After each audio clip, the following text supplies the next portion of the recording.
Billiard. I got so much more.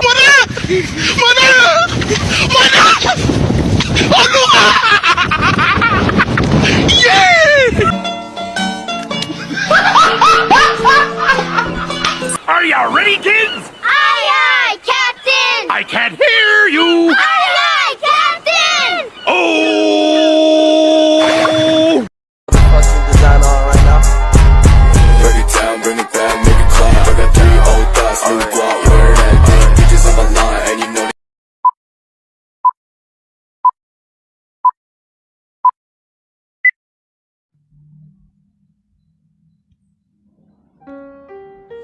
Assalamualaikum warahmatullahi wabarakatuh. Halo guys, perkenalkan nama saya Andisa Novabella dengan NIM 202005010102067 dari Program Studi Perbankan Syariah Fakultas Ekonomi dan Bisnis Islam Institut Agama Islam Negeri Kendari. Di sini saya akan menjelaskan sedikit terkait materi analisis laporan keuangan.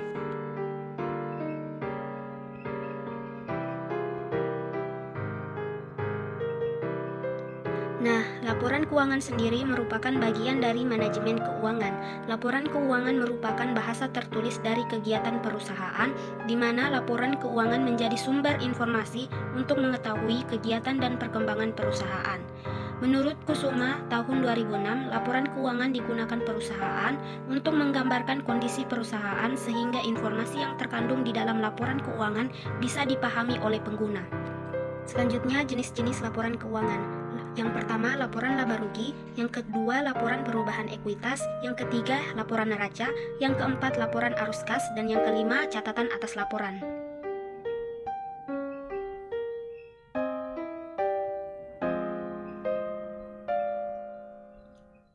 Adapun keterbatasan laporan keuangan. Yang pertama, laporan keuangan bersifat historis. Yang kedua, laporan keuangan bersifat umum.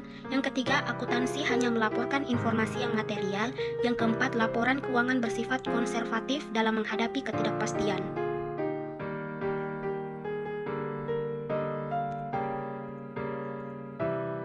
Selanjutnya, laporan keuangan yang dapat dipercaya. Yang pertama adalah relevan atas informasi yang termuat di dalamnya. Yang kedua, dapat dibandingkan sehingga informasi yang termuat akan lebih berguna jika dapat dibandingkan dengan laporan keuangan periode sebelumnya. Yang ketiga, andal. Artinya, laporan menyajikan setiap fakta secara jujur serta dapat diverifikasi. Dan yang terakhir, dapat dipahami oleh pengguna serta istilah disesuaikan dengan batas pemahaman pengguna.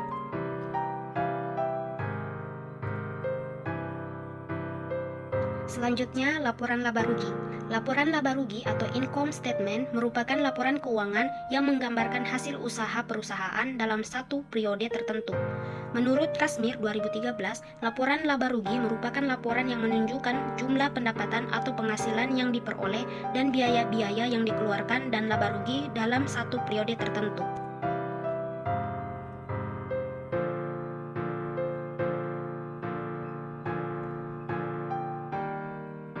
Selanjutnya, unsur-unsur laporan laba rugi.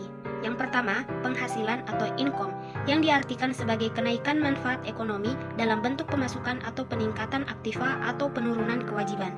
Dan yang kedua adalah beban atau expense, yang diartikan sebagai penurunan manfaat ekonomi dalam bentuk arus keluar. Penurunan aktiva atau kewajiban yang menyebabkan penurunan ekonomis yang tidak menyangkut pembagian kepada pemilik perusahaan dalam periode tertentu.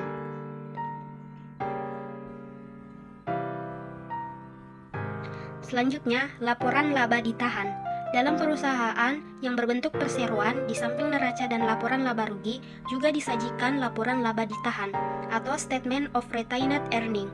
Laba ditahan adalah bagian laba yang ditanamkan kembali dalam perusahaan dan diakumulasi selama umur perusahaan.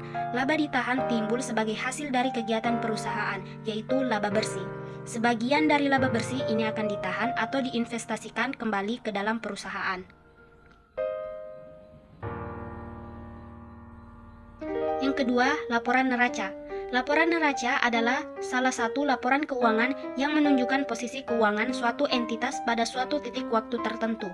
Laporan neraca berisi informasi mengenai aset, kewajiban, dan ekuitas suatu entitas pada akhir periode tertentu.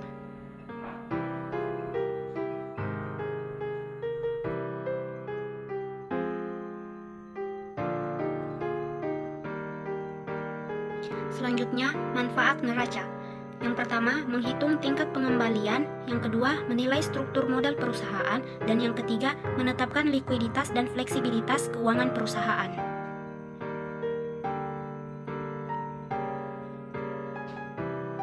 Selanjutnya, bentuk penyusunan laporan neraca. Yang pertama, neraca bentuk sekontro. Neraca bentuk sekontro, di mana semua aktiva tercantum sebelah kiri atau debit, dan hutang serta modal tercantum sebelah kanan atau kredit. Yang kedua, neraca bentuk stafel. Neraca bentuk stafel biasa disebut juga dengan neraca bentuk laporan, dikarenakan susunan yang berurutan dari atas ke bawah secara urut. Jenis ini tersusun secara urut dari kelompok harta atau aktiva paling atas hingga kelompok utang dan modal paling bawah.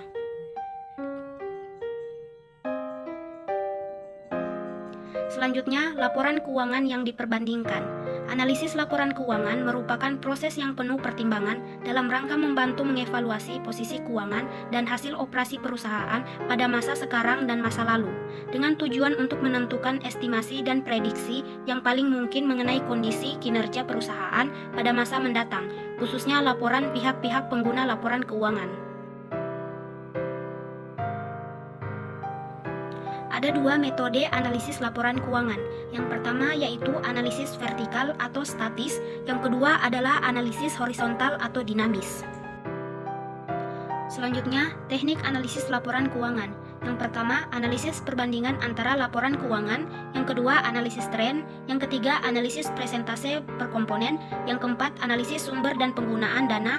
Yang kelima, analisis sumber dan penggunaan kas. Yang keenam, analisis rasio dan analisis kredit. Yang ketujuh, analisis laba kotor. Dan yang terakhir adalah analisis titik pulang pokok atau titik impas.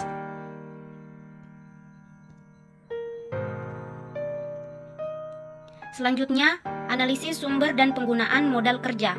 Laporan sumber dan penggunaan modal kerja adalah laporan keuangan yang menggambarkan sumber dan penggunaan modal dalam suatu periode tertentu yang berguna dalam mengukur kinerja keuangan perusahaan. Sumber modal kerja adalah sumber dana yang digunakan untuk membiayai kebutuhan operasional perusahaan dalam jangka pendek. Sumber modal kerja dapat berasal dari sumber internal seperti laba ditahan, penjualan tunai, dan pengurangan persediaan atau piutang yang terlalu tinggi. Selanjutnya, faktor-faktor yang mempengaruhi modal kerja. Yang pertama adalah perputaran persediaan, yang kedua siklus kas, yang ketiga kebijakan kredit, yang keempat siklus produksi, dan yang kelima adalah musim bisnis.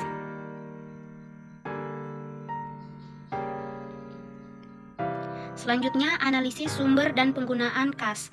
Kas merupakan aktiva yang paling liquid atau merupakan salah satu unsur modal yang paling tinggi likuiditasnya. Berarti bahwa semakin besar jumlah kas yang dimiliki oleh suatu perusahaan, akan semakin tinggi pula tingkat likuiditasnya. Menurut Skousen 2001, laporan sumber dan penggunaan kas menjelaskan perubahan selama periode di dalam kas dan ekuivalen kas. Artinya, laporan sumber dan penggunaan kas ini memberikan informasi yang relevan tentang penerimaan dan pengeluaran kas suatu perusahaan pada periode tertentu dengan mengklasifikasi transaksi pada kegiatan operasi, pembiayaan, dan investasi.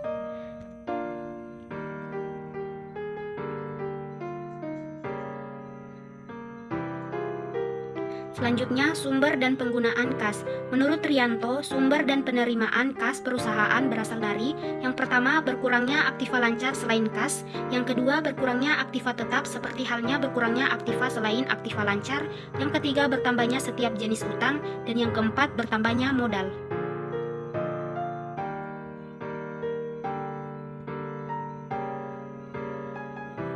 Selanjutnya, analisis sumber dan penggunaan kas. Analisis sumber dan penggunaan kas digunakan untuk menganalisis sebab dan akibat bertambahnya atau berkurangnya kas suatu perusahaan. Menurut Munawir 2010, tujuan analisis sumber dan penggunaan kas adalah untuk mengetahui sumber kas yang diperoleh selama satu periode dan untuk apa kas yang diterima tersebut. Yang kedua, penyusunan laporan sumber dan penggunaan kas. Menurut Jumingan 2014, penyusunan laporan perubahan kas atau laporan sumber dan penggunaan kas dapat dilakukan dengan meringkas jurnal penerimaan kas dan jurnal pengeluaran kas. Cara ini memakan waktu yang lama karena harus menggolongkan setiap transaksi kas menurut sumbernya masing-masing serta tujuannya, dan cara ini dapat dilakukan oleh internal analisis yang memungkinkan memperoleh datanya dengan lengkap dan masih murni.